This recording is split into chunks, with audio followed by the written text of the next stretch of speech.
Welcome to the Lean Solutions Podcast, where we discuss business solutions to help listeners develop and implement action plans for true lean process improvement. I am your host, Patrick Adams.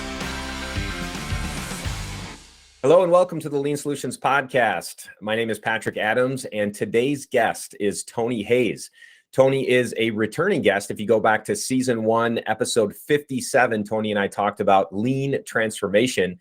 But Tony is an executive lean leader responsible for the Wabash Management System, continuous improvement, and quality.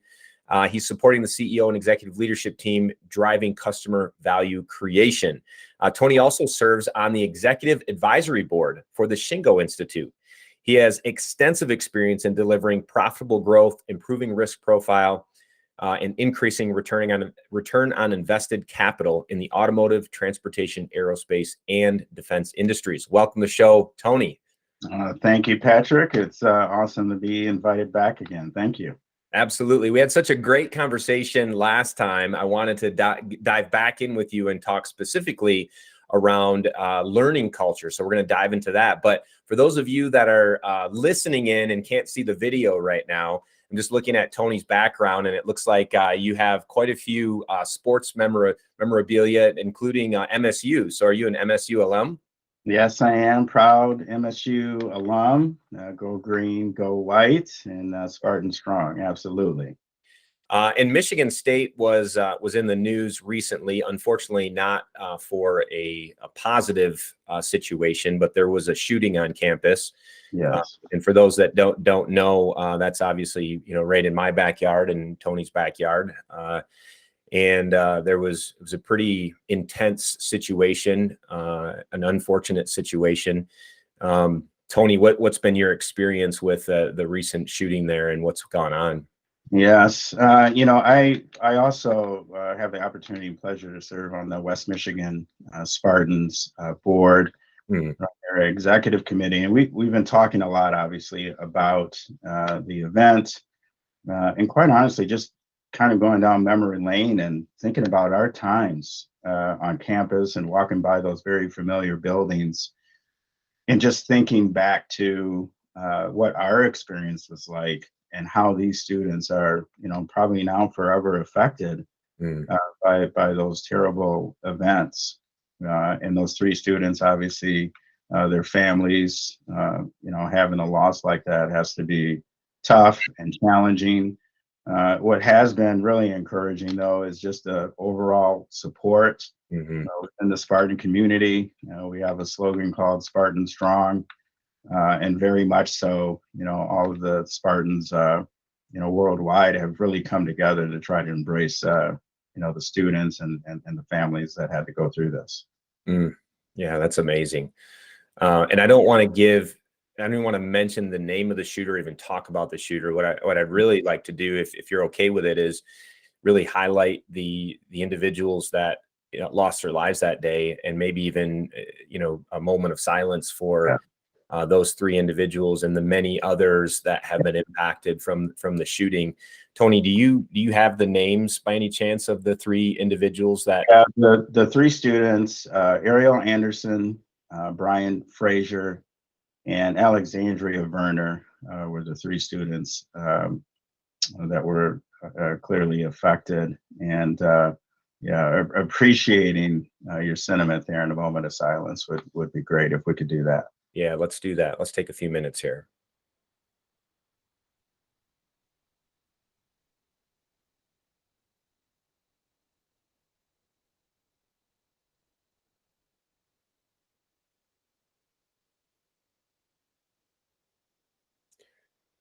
Prayers and thoughts definitely going out to the families and the students that were involved, and definitely appreciate the community support that has happened around that.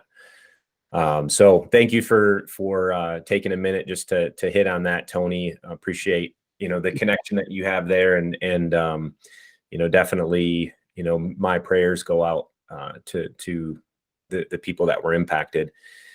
So let's transition here from that topic and kind of move over into talking about lean culture and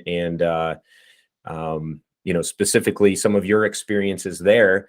One of the things that we talk about a lot when we think about lean deployment into organizations is, that it's not about the tools, that it's got to be, we have to understand what's behind the tools if we want to be successful. We can't just go out and say, well, Toyota deployed Kanban, so let's put that in place and we'll consider that, successful lean transformation. Right. There's more that goes into it in developing what you and I would consider a learning culture. What would you say is the definition of a good lean learning culture? Well, you hit on it perfectly. Early on in my career, most like most practitioners thought that lean learning was all about the tools. And if I could just learn how to implement these tools, or go to one of these top premier lean organizations and just take these tools back with me, could I implement this and create this lean culture from this collection of tools? And we all know absolutely that the tools are very, very important and germane to the transformation. But this lean learning culture, this culture that we're trying to define here, is really one that changes the way people think about problem solving. And that culture of trying to make and bring problems to the surface and making them absolutely transparent so then you can solve them is a culture that is easier said than done. We always talk about, well, they have a really, really good lean culture. But what really is the definition of that? And the definition is that people, the skill sets and the competencies are really centered around this idea of really, really robust problem solving. And to me, any of the cultures that I've ever been associated with or have been a part of driving a transformation, that they're always characterized by this strong problem solving muscle. And I've always heard people say we just need to create an army of problem solvers. Well, the fact is that the more problem solvers you have, the better equipped you are to really tackle and face the challenges that come your way. And so that culture then permeates throughout the organization when everyone from HR or finance, IT, engineering, right, and obviously operations, like if everyone was thinking that way, wouldn't that be awesome? Right. And so then that kind of defines your overall culture. And so to me, that's what really defines what that looks like in real life, and then how people actually exhibit that in their day jobs. Yeah. And one of the things that you mentioned was the transparency of problems and making problems visible. It's always crazy to me how many organizations struggle with that, with and I think that's, I don't know. I see it obviously in the US. I don't know if that's a cultural thing to the US, but it's something that I see so often, where individuals are worried about, making problems visible. They don't want to show any red on their, transformation charts. They don't want to bring up problems because of, fear of, not being looked at like they're not doing their job or whatever it might be. What's been your experience from that perspective? Why do you think it is that it's so difficult to just make problems visible so that we can then go after them? Well, I think it goes back to the first question you posed. It's really about the culture. And if you don't have a strong culture that's comfortable with the uncomfortable, right, or comfortable with facing challenges or failing, you're also going to have that very same culture that doesn't want to bring up those problems because they're unpopular or they fear the consequence. And so my experience has been, it varies, right, from organization to organization. But the ones that are strong, right, they're on the top end of this lean continuum. Those are the ones that love problems. They love the challenge of, wow, we found 10 problems today or 100 problems this week, and we solved them all, or we put permanent corrective action in place. where they won't come back again. Those organizations get better every single day. Absolutely. But the organizations that kind of hang back, and well, if we don't say anything, maybe they won't, know that this problem, we kind of swept it under the rug, or we created some workaround. And those organizations, they always stay status quo. Mm-hmm. Or even worse, right? They fall way back, from a competitive perspective, because they don't understand that the more problems they solve, the better they get. It's better for the shareholders, better for the customers, better for the employees. And if you keep that in mind, you'll always be ahead. So true. Right? Yeah, and the old age-old diagram of the iceberg of ignorance. That's what it makes me think of, and just the fact that 100% of problems are visible to the frontline team, Yeah. and then Yeah. the further that you go away, obviously, the less visibility that you have of problems. And to your point, the culture also has a big piece in that. If you have a fear-based culture or a culture of hiding problems, then it's probably the percentages are probably even worse. Right? Absolutely. And I could see it on the image and on your book back there. Oh yeah. This bird back there. And it reminds me of that. Like what we see on the surface, the organizations that aren't very mature in this thinking, they only attack what they see on the surface, but they're not doing their very best job to dig below that and understand what's really driving the issue. Yeah. They only take a look at what's right in front of them. And, I always think about my days early on in automotive, and there were a lot of workarounds in enough. And people were, I'm not saying it was 100%, fear-based type organization, but things that were not popular, people weren't bringing up as often as they should, right? And that's not characteristics of every automotive company out there. Just some of the ones I've been associated with, there were elements of that, absolutely. And over my career, when I think about good lean culture, lean learning culture, it's the ones that always do really, really good at problem solving. Yeah. So true. Yeah. And problem solving could be a whole nother topic for us, but yeah, maybe that's visit number 3. Right. Yeah. Once you identify the problem, ensuring that you get to the root cause instead of, again, a lot of organizations I see, they're just scratching the surface and they're solving maybe symptoms of the root cause, which again is a whole nother issue, which, like you said, we could talk about that on a whole nother episode.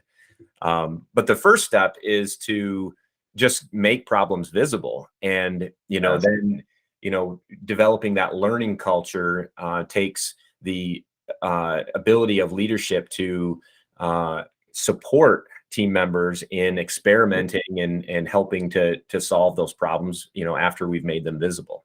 Yeah, absolutely. And we touched on this, Patrick, in our earlier podcast that we had done. The companies that do very, very well in this have good process design, whereby they are making problems transparent and visible, right? So having some way to make the process sensitive to abnormalities, right? So they come to the surface. That's right. And then that very next capability in an organization is problem solving. Bring problems to the surface, then ultimately problem solve, share that knowledge across the organization from a learning perspective, right? Absolutely. So we talked about fear-based leadership as being maybe one example of a challenge to creating a learning culture. What are some other challenges you think that are out there that you've seen or experienced in creating this type of atmosphere within an organization? Yeah, absolutely. One which people might not think about, time is a challenge. As when you're driving a lean transformation or creating a culture, these things don't tend to happen overnight. And from a leadership perspective, having the patience to weather the storm and acknowledge that learning is a process. Time sometimes is a challenge because it's not a race. But if leadership is in a hurry, right, to get to this end game, which we all want to get to, this level of world class and robust problem solving, time then becomes a little bit of a challenge because the organization may be in a little bit of a rush to create this culture. But as we all know, if you rush that process, the idea of sustaining that over time becomes less and less, right? That probability gets really low. Yeah. And so time ultimately becomes a challenge that you always have to face. You're always up against the clock, if you will, so that becomes somewhat of a issue when you're trying to create this type of atmosphere. The other thing is it could compete with other objectives. When you think about an organization and all the things that it's made up of, all businesses are out to, right, generate some level of profit. They want to grow. They want to be innovative. But in that quest to do all of those things, there are times where the learning can take a little bit of a back seat. And so sometimes we don't prioritize the learning process or what it takes to train and educate and mentor and coach an organization. And so sometimes what I always say is these competing KPIs sometimes get in the way of taking the necessary time to train your workforce and skill competency and those types of things, learning and training development, right? That's right. So sometimes that within an organization becomes a little bit of a challenge. The time aspect, competing, KPIs, everybody's always worried about cost and, we financially, viable, which are all important things. But if you don't educate the people, which are your most important asset, can you really sustain any of that anyway? Right. So it always makes me think about that. So that's a great question. Yeah, and when you said time, I thought about two different topics. The one that you mentioned, because I've had leaders come out directly and tell me, like, I'm looking for the silver bullet. We need it by this date, and I'm just like, I'm not a magician here. Like, I can't. There's no silver bullet. This is a long-term play to transform your culture, to develop a sustainable, organization that's going to be here for the long haul. Like, definitely we can look for low-hanging fruit and try to knock off a couple of things here and there, but this is definitely a long-term play, and leaders need to be committed to that. Right? Yeah. Yes. It's funny. We probably had these same conversations in different parts of the world and whatnot with leaders. And, if only I had the 4 or 5 things I needed to do to drive a lean transformation, right? It's all on this piece of paper. And if I can have that by, I don't know, 2025 or 2026, that would be really nice. Yeah. And, I always tell people, this process and transformations are very dynamic. Yeah. And more importantly than that, the people within the system are very dynamic. Yes. And so depending on the level of competency that you have drives that timeline and not vice versa, right? You don't put the timeline out there and say, oh, we need to be here by X, but then not have the skill and competency to actually pull it off. That's right. And so you got to think about both. Absolutely. And with those dynamics, I mean, you don't know what you don't like until you get into it, until you start experimenting, and until you start, learning things. You don't know there's a certain threshold of knowledge that we have, and we can see this far, but outside of that, you don't know what you're going to come across. So it's hard to put a plan together to meet, something like that.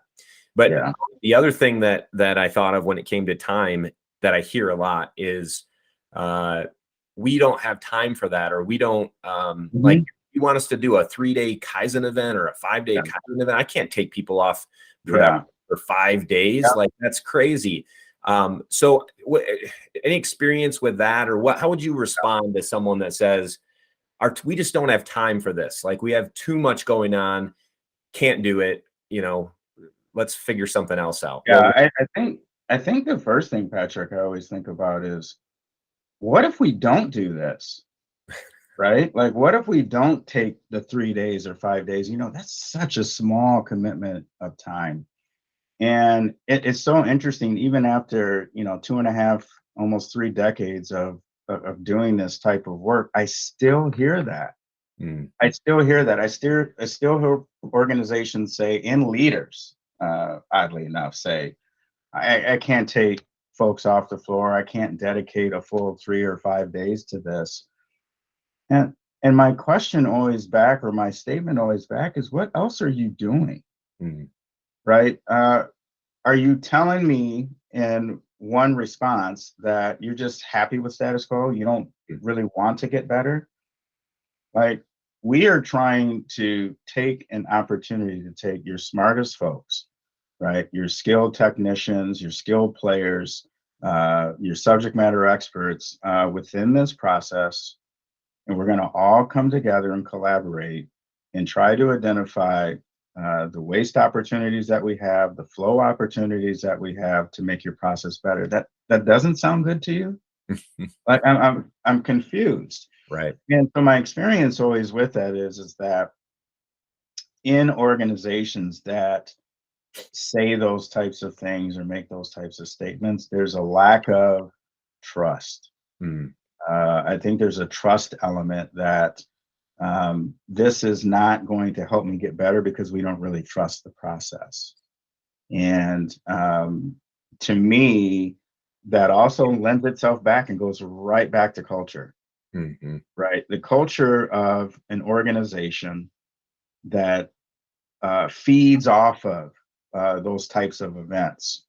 When I was working for GE Transportation, it was very much that way, in the opposite way, meaning that they were, yearning for these events so they could get better, so they could be the best in the industry, the best in the business.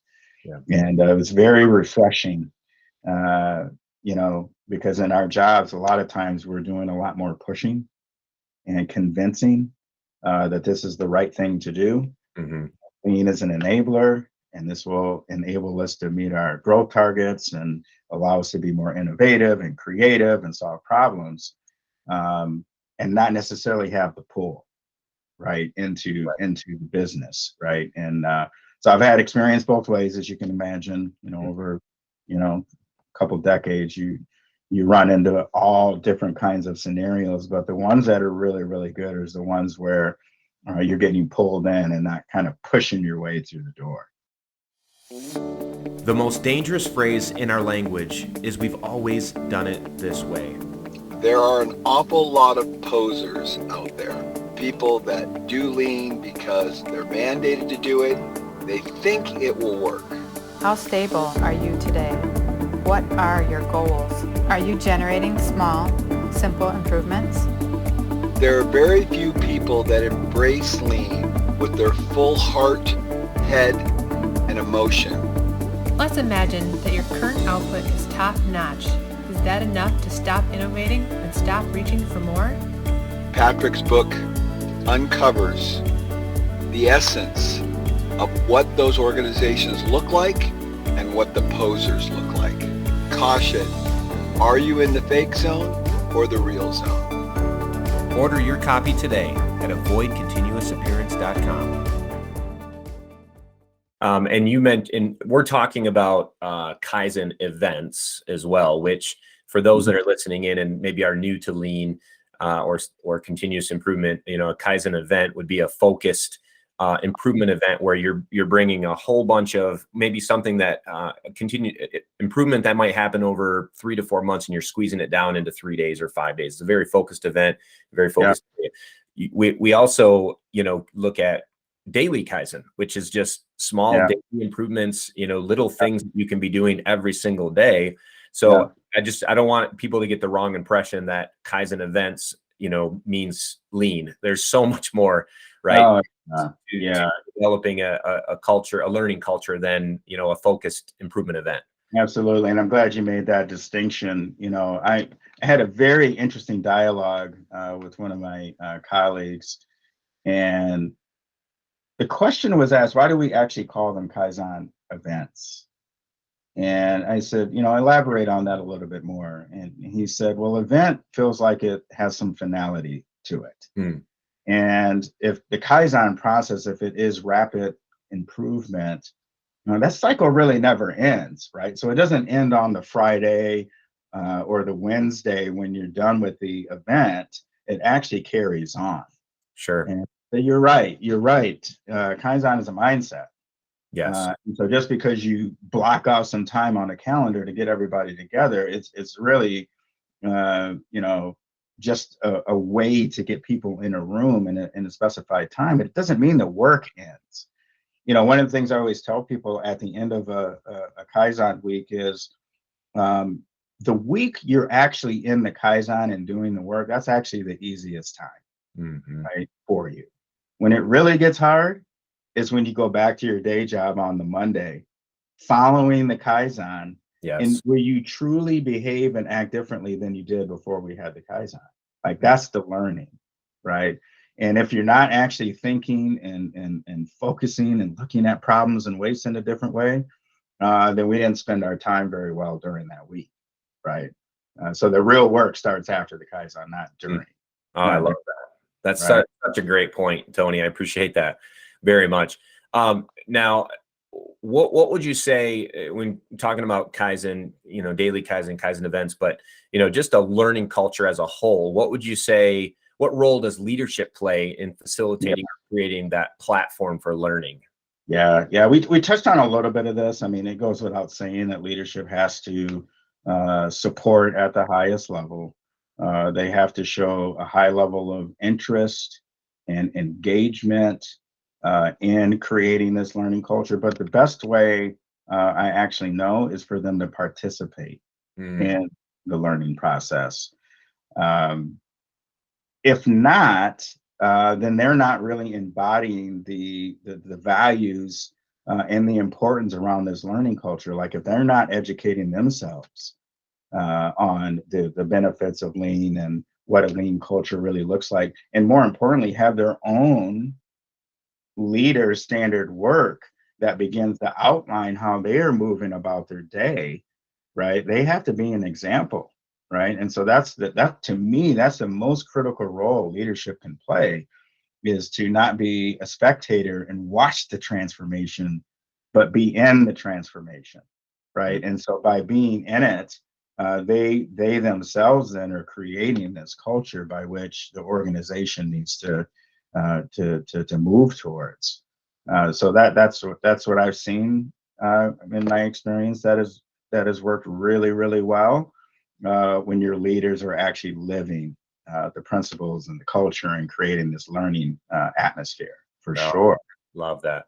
Yeah, they have to be invested in. I've actually worked with leaders on both sides of the spectrum. I've worked with leaders that have said, "Hey, just give me a report, once a quarter, and let me know how things are going." And that's it, right? And then, on the other side of it, like you said, leaders that have their own leader standard work, they're involved in LPAs or layered process audits. They're out on the production floor conducting Gimbal walks, coaching. Again, we're talking manufacturing, but at the Gemba, wherever you might be, whatever industry that you're working in, they're out there, physically being there and coaching and helping to lead the learning culture. I just thought of an example. Just the other day, I was talking to an executive leader at an organization who went to they call them process improvement events. And he said, I went to a process improvement event, and he said, I brought pie, like apple pie, to celebrate the completion of the event. And he said, that's why we call them process improvement events. We bring interesting. Cool. I thought that was interesting. Yeah. So he was, trying to make fun and get excited, get the team excited, and shared some. Awesome. And everybody likes pie, right? Right. So that's good. It reminds me too, just recently, I had a similar experience, but more so just a one-on-one Gimbal walk with our CEO. And the power behind walking the floor with your CEO, looking, observing, talking, engaging with our production leaders and our team members. That goes such a long way, and really begins to highlight the importance of the work, right? And how important the idea of creating this learning culture is, right? And so everybody can see that, right? We've got 6,000 employees, at our company, and for them to be able to see that kind of in real time helps them to understand how important the work is, and it also helps to facilitate the culture we're trying to create too at the same time. So take us on a journey with you on this Gimbal Walk with the CEO. What were some of the questions that he or she asked, and what were some of the conversations that the two of you had together in what you were seeing on this Gimbal Walk? Well, he very much wanted to see, obviously in real time, let's go to the place where the actual work is getting done, some of the continuous improvement work that had been done over the last several months. So first and foremost, it was validation, seeing the whole, right? Getting on the floor and actually seeing the work. So the questions were more towards how is this work being received from not only just the leadership, but the grassroots?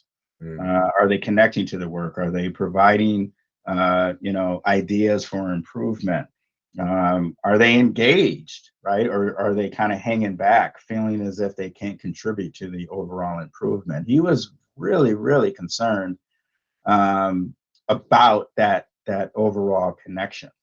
And one of the things we talked a lot about, my conversation is we historically have not done a great job of literally just preparing and doing the pre-work in advance of an event. And we have this mantra, it's called 4-1-4. And really what that entails is 4 weeks of pre-work, 1 week where the actual event takes place, and then another 4 weeks of follow-up. So then it goes back to the earlier discussion we had about time. Well, we're not just trying to put, 27 Kaizens on the board and on the calendar just to say we did them. I'm more concerned with the quality of the event and not the quantity of how many we have. That's right. But we talked a lot about the real preparation it takes in advance of an event to make it a successful one. So when we come out of the back end of it and we're doing a follow-up on that, the results are actually sustained. So we talked a lot about the sustainment piece. What do we do to prepare for it? Are the grassroots folks, are they engaged in it? Are they actually in the Kaizen event? What a novel idea to actually have the folks that touch the product in the Kaizen. So we talked a lot about that, and he understands very, closely how those things need to work together to make a successful event. So it was an awesome walk. Had a full 2 hours to have some really good, engaging conversation. It was really good. That's powerful. So important. And for those that are listening in, to have the CEO out doing a Gimbal Walk. Yeah. I mean, that's transformative in itself. So it should be happening on a regular basis. Unfortunately, it does not at many organizations. Absolutely. And as you can imagine, he has his own standard work too. So love it. That's great. Yeah. So that's a powerful example of how you guys are developing a lean learning culture at current company. What other examples do you have, maybe at your current company, or even could be at past experiences at other companies of just helping to support and develop a learning culture? Yeah. So I have to go back to a little bit earlier in the career when I thought tools were the answer. And scalability of the tools was the way to permeate lean thinking across an organization. But now that I'm a little bit older, a little bit wiser, I understand that you really have to scale thinking. And how I've done that in the last couple of companies and my current companies, we've created, what we would call a lean learning academy or management system, lean management system university. whereby we teach very deliberately the principles of lean, how to identify waste. We have a change management component, heavy problem solving, A3 thinking. But really the premise of this learning is bringing in, real life examples of problems that this cohort needs to solve using the tools, right? So then it becomes an atmosphere where they're learning a concept and or a principle, and they are applying that learning to the actual problem, right? So they're flexing that muscle during the week. And so, we've created a place, a safe place where people can learn these tools and apply them, and being taught by, lean professionals and practitioners that have done this, right, in real time. And so, at current company, we've had 6 cohorts now that have gone through this management system university, learning these tools. And then when they come out of the back end of it, they're deemed a management system champion, if you will. Now that obviously doesn't mean they're a lean sensei. Okay, there's only so much you can pick up in a week, right? Absolutely. But they have a very high awareness now of how to recognize waste, how to see waste, how to use problem solving in a very methodical way back in their home function, right? So if we had a finance colleague go through, and she came immediately out of that and did a process map, a value stream map of a process that a problem she was trying to solve. Wow. And it just validated the concept of, what are you going to do Monday now that you have this suite of training now? What are you going to do Monday in your own job, on your day job, right? That's right.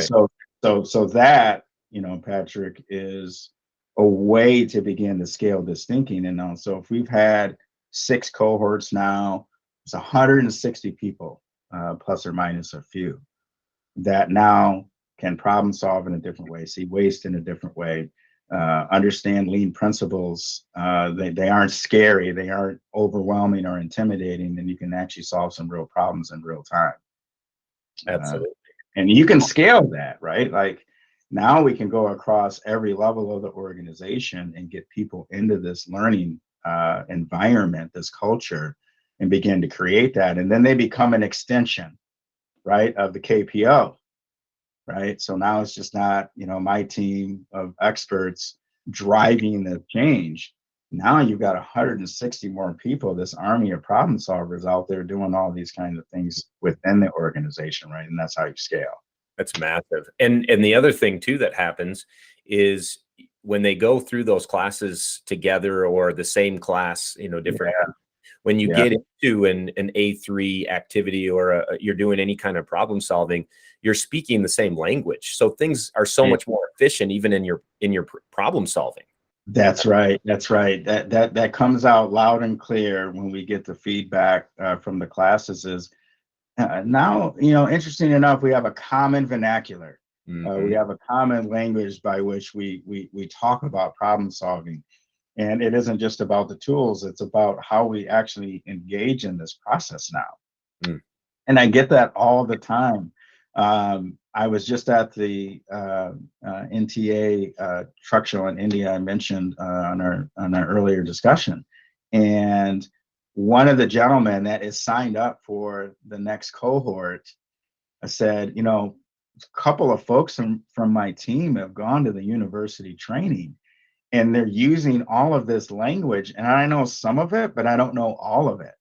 Sure. And I'm so excited to go to the next session so we can all kind of collaborate together, and I can understand when they say A3, this is what they mean, or a Kaizen charter, or whatever it is. And that's powerful stuff. That's powerful. That's great. That's amazing. Very, very cool to hear that. And just it'll be interesting you said 160 have gone through. A year from now, it'll be interesting for us to jump back on and talk again, and hear about how that is transforming the organization. Absolutely, absolutely. It's, it's one of those things that, you know, again, early in the career, it was more about, how many Kaizens did we do and a little bit more objective type things. But this really is rewarding to begin to see people think and address things and solve problems in a different way, right? That aren't, formally lean trained. It's really awesome. Yeah.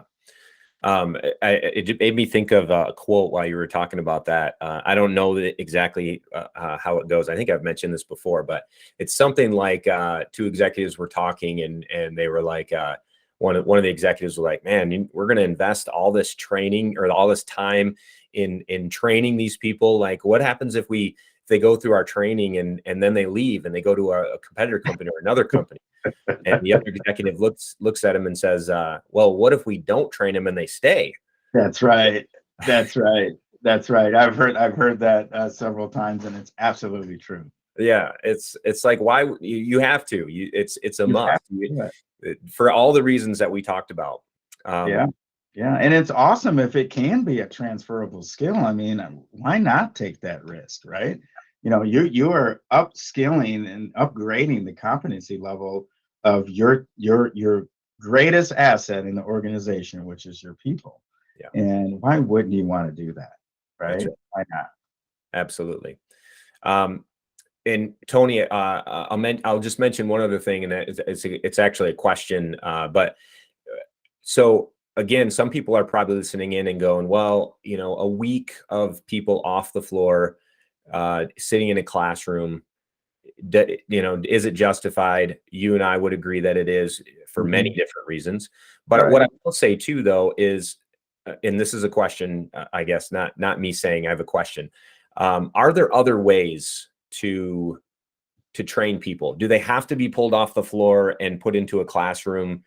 Is that a necessary part? Are there any other ways to maybe if people are listening in and they're just thinking like, okay, we don't do any training today from a continuous improvement perspective. Where do we start? Yeah. We can't pull people off the floor next week. Is there anything else we can do to start developing some of those skill sets? Do you have any? My recommendations are always this, right? You can learn quite a bit from others. There's so many different venues where you can get information. I mean, these podcasts, quite obviously are a way for people to start to listen and hear some of the experiences of other folks, right? So it doesn't necessarily have to take you off the floor. It could be on your drive home. It can be whatever, right? There's so many different ways to learn now. But it doesn't always have to be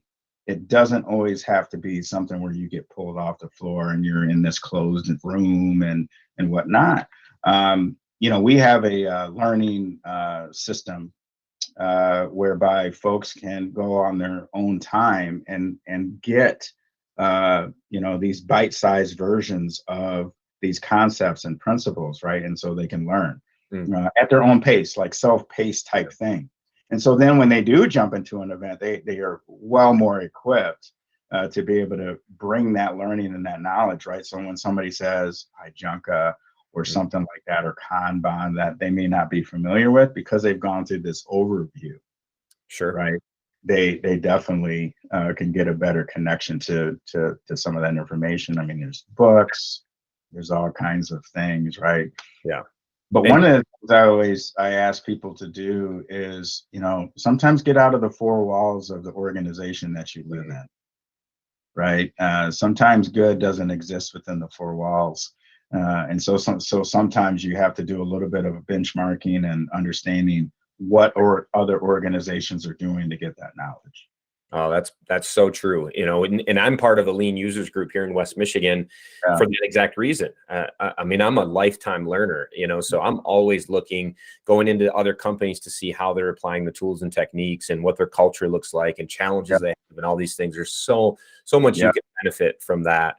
And I was going to mention one other thing too, is if you can't do the classroom stuff too, I mean, if you have individuals internally that can go out and coach, right at the Gemba, go out and coach, build that into your leader standard work that you're out there every day teaching and coaching, at the Gemba.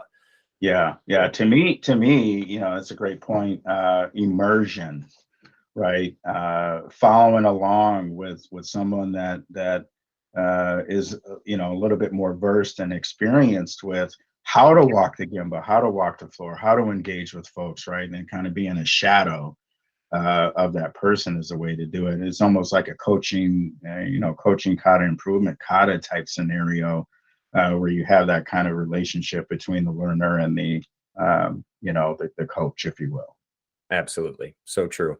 And as we kind of wrap up here, Tony, I can't close up without asking you to speak specifically to our listeners about, your advice, your recommendations for anyone that's considering creating a learning culture within their organization. Now, there's listeners, all over the world that are at different places in their journey. Some are much further along, in their lean journey. Others are just starting, or maybe even hearing lean for the first time. So you're talking to a large range of individuals, but what advice would you give them if they're considering creating their own learning culture within their organization? Yeah, I think my main advice is don't worry about the clock. Time really is your friend. Culture is not a race. It's a very, very hard thing to do. It's not about the tools. It's more about the behaviors, and focusing on the sustainability of that learning is my advice. Not necessarily the process of learning or creating the platform as much, but what's the end game? What's your expected outcome, right? You talked about it a little bit earlier, right? We have 160 folks now that have a better understanding, common vernacular. But what's our end goal, and what are we trying to get to, right? Well, I want 3 to 5% of the organization to be advanced lean thinkers, right? And so in an organization of 6,000, that's a lot of folks, right? That would be thinking and acting and problem solving in a different way. So don't be so worried about the clock and how quickly you do this. It's more about the sustainability. It's more about creating a true environment where people can learn in a safe environment, right? It's got to be safe. And it's got to be a place where they think, you know what, if I make a mistake, it's okay. And I don't want to fear the consequences because I'm bringing problems up, right? That's how you create this learning culture. So that would be my advice. Love it. Good advice. Tony, it's been great. Obviously, we could talk forever. We got to have you back again, and maybe we'll dive into structured problem solving or A3 thinking or something to that effect. Absolutely. But Tony, if anybody wants to get a hold of you, if they have a question or, where would they contact you? Yeah, there's various ways folks can reach out. I think one, I could, provide an email, dhayes3396@gmail.com. They can send me any questions that they may have if they want to dive deeper into it. I'm on LinkedIn. I think that's probably first and foremost a great way to link up or have a question. They can reach out to me there, but then also see some of the things that I've been connected with or doing that may help them out in their journey. So either of those two ways. Perfect. And we'll throw both of those links in the show notes. So if anybody does want to reach out, you can go right to the show notes and you can find links to contact with Tony. Tony, it's been great to have you on once again. Appreciate your insight and your advice, your recommendations, your examples, everything that you've given us today. A ton of value here. Thanks again for being on the show. Really appreciate it. Thank you, Patrick. It's been a pleasure as always. Thanks so much for tuning in to this episode of the Lean Solutions Podcast. If you haven't done so already, please be sure to subscribe. This way you'll get updates as new episodes become available. If you feel so inclined, please give us a review. Thank you so much.